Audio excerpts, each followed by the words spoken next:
નેતાઓ, અધિકારીઓ અને પૂંજીપતિઓ એ કરોડો અરબોના સ્કેમ કરે ત્યારે તપાસ કરનાર અધિકારી પોલીસ કર્મીઓ કશું જ તોડી શકતા નથી.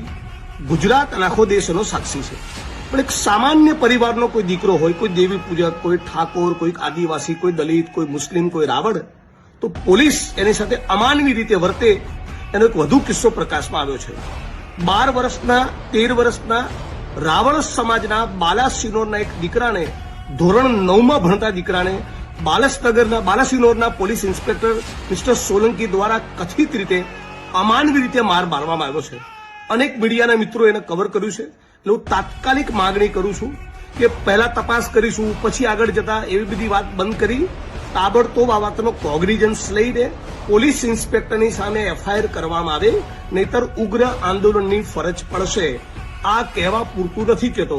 અને રાજ્યના તમામ નાગરિકોને 6.5 કરોડ જનતાને કહું છું, હવે તો તમે માનો છો ને કે આપણે એક સુરે કહેવું જોઈએ કે 13 વર્ષના રાવણ સમાજના દીકરાને મારનારા આ પોલીસ ઇન્સ્પેક્ટર અને એની સામે જે પણ સામેલ હતા એ બધાના પટ્ટા ઉતરી જવા જોઈએ.